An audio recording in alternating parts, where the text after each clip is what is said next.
Dan agama lain juga demikian. Sebab itu amalan agama lain yang mempunyai simbolik kepada agama dia, tuang air ke, masak nasi ke, bakar api ke, kita tak boleh kata alah saja-saja syok-syok agama dia buat, dia niatlah kita saja buat. Tak boleh. Dia diharamkan kerana dia mempunyai perlambangan ibadah dia. Ini adalah ibadah kita. Dan kita tidak, ini kita nak kena fahamkan kepada rakyat Malaysia ini, kepada orang bukan Islam, kepada pemimpin-pemimpin orang Islam juga. Don't worry, jangan takut. Baru ni di Perlis 2-3 hari lepas kita buat seminar fiqh berinteraksi dengan non-Muslim. Saya sebut dah, jangan takut. Orang Islam ni dia tak akan menyerang orang bukan Islam, menzalimi mereka, ganas pada mereka. Dia tak akan buat itu semua. Bukan kerana nak jaga keharmonian politik negara ini, nak jaga kita masyarakat majmuk, kerana agama tidak benarkan. Tak boleh. Nabi tak benarkan tiba-tiba tengok orang bukan Islam tak pasal-pasal pergi katok kepala dia. Tak boleh. Dia berniaga, kita pergi ambil barang dia, tak pasal-pasal. Tak boleh. Kita disuruh bermuamalat dengan baik. Saya sebut baru ni, hatta apabila Allah menyuruh Musa dan Harun pergi kepada Fir'aun, izhaba ila Fir'aun innahu tagha faqula lahu qawlan layyina la'allahu yatadhakkaru aw yakhsha. Pergilah kamu wahai Musa dan Harun kepada Fir'aun, kerana dia tagut, melampau, tagha, melampau. Katakanlah dia dengan perkataan yang baik, perkataan yang lunak. Mudah-mudahan dia takut, mudah-mudahan dia ingat dan dia takut. Allah bagi tahu dah jahat ni, tapi ada cara berinteraksi. Tapi itu tidak menjadikan Musa menyatakan Firaun pun cara dia pun betul juga, cara kita pun betul juga. Dah. Takut. Cuma berinteraksi dengan cara yang baik. That's all. Kita tak mengiktiraf. Kufur tetap kufur. Sebab itu apabila Allah menyebut tentang para anbiya, Allah sebut supaya kita jelas. Allah sebut dalam surah Baqarah, qulu amanna billah wa ma unzila ilaina wa ma unzila ila Ibrahim wa Ismail wa Ishaq wa Yaqub wal asbab wa ma utiya Musa wa Isa wa ma utiya an-nabiyyuna min rabbihim la nufarriqu baina ahadin minhum wa nahnu lahu muslimun fa in amanu bimithli ma amantum bihi faqad ihtadaw wa in tawallaw fa innama hum fi shiqaq fasayakfikahumullah wa huwas samiul alim. Qulu amanna billah, katakanlah kami beriman dengan Allah. Wa ma unzila ilaina wa ma unzila ila Ibrahim wa Ismail wa Ishaq wa Yaqub wal asbab. Apa yang diturunkan kepada kami, kepada Ibrahim, Ismail, Yaqub, kepada Ibrahim, Ismail, Ishaq, Yaqub dan anak cucunya. Wa ma utiya Musa wa Isa, apa yang diberikan kepada Isa, Musa dan Isa. Wa ma utiyan nabiyyuna min rabbihim, apa yang diberikan kepada nabi-nabi daripada Tuhan mereka. La nufarriqu baina ahadin minhum, kami tak membeda-bedakan seorang pun di kalangan nabi tu. Kami tak kata yang ni kami terima, yang ni kami tak terima, kami tak.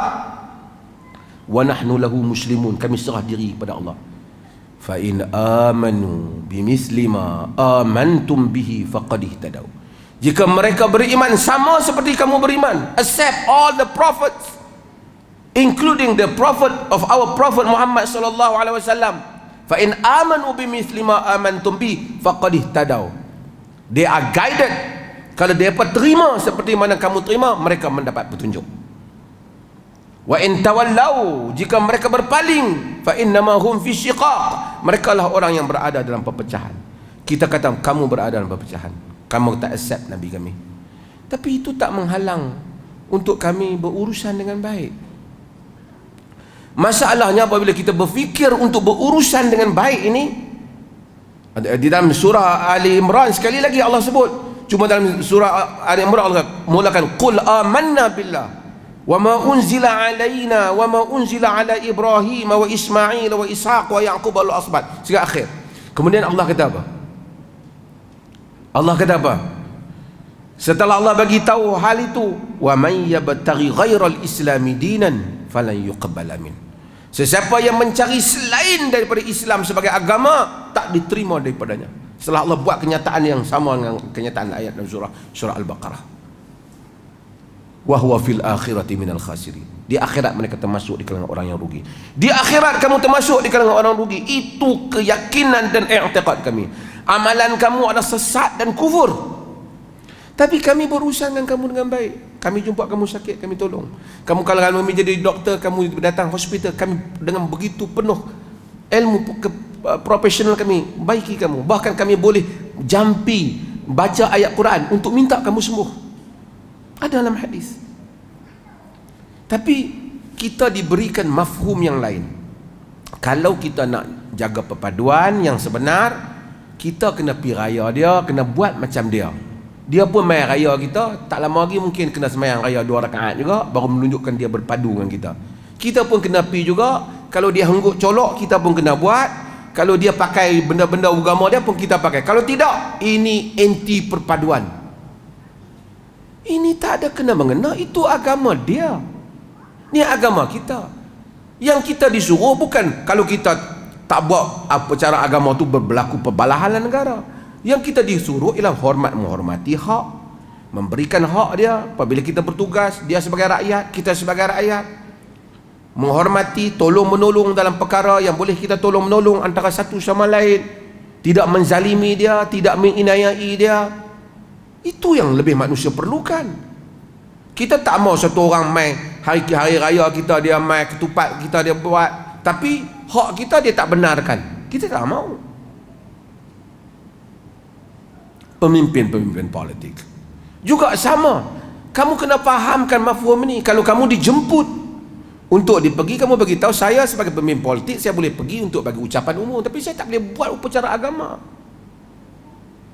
Tak apalah, polis bertugas, dia pergilah ada upacara agama, bukan dia pergi buat upacara, dia nak jagalah kok siapa buat jenayah. Kau nak kena tengok. Doktor boleh pergi tengok kok ada orang jatuh sakit pingsan kau, walaupun dia dok tengah belarang agama dia pingsan. Boleh tak doktor Islam pergi bagi ubat? Boleh lah. Itu profesional perubatan, bukan ritual ibadat. Pemimpin boleh tak pergi dalam konteks nak bagi nasihat, bagi panduan supaya hidup dalam negara ini berdisiplin. Tak apalah, tak payahlah pergi buat upacara agama. Dan pihak pejabat, pemimpin politik mestilah memaklumkan kepada penganjur bahawasanya pemimpin kami ni orang Islam, dia tak boleh buat yang ni. Dia pergi berucap tuan-tuan semua selamat, supaya tuan-tuan semua dalam keadaan aman sejahtera, jaga perpaduan dalam negara ni, kami orang Islam hormati. Cakap dengan mulia, cukuplah sebagai pemimpin. Takkan you mau pemimpin tu pergi jadi agama you pula. You tahu dia bukan agama you. Misunderstanding kepada maksud perpaduan ataupun maksud bagaimana berinteraksi dengan non-Muslim. Nah, interaksi saya nak kena pergi buat upacara dia. Kita hormat pada ibu bapa kita yang bukan Muslim. Kalau kita bawa Muslim, kita bawa dia pergi hospital, kita bagi dia sakit, kita jaga, kita bagi duit untuk makan dia. Itu cara wasahib huma fid dunya ma'rufa. Berbuat baik pada mereka dalam urusan dunia. Bukan saya kerana mak saya ni dia nak sembah berhala, saya pun sembah dia nak. Itu agama tak suruh. Wa in jahadaka ala an tusyrika bi ma laysa laka bi ilm fala tuti'huma wa sahibhuma fid dunya ma'rufa. Jika mereka bersungguh-sungguh supaya kamu mensyirikkan aku dalam perkara yang kamu tidak ada ilmu mengenainya, jangan kamu taat pada mereka. Wa sahibhuma fid dunya ma'rufa, tapi berbuat baiklah kepada mereka dalam urusan dunia. Islam dia datang memberikan kepahaman yang betul dan tindakan yang betul. Manusia dia nak ini semua decoration, hiasan, kosmetik yang tidak memberi apa-apa makna. Tapi Islam pergi kepada usul kebaikan manusia, hubungan yang baik. Bukan awak amal agama saya agama agama.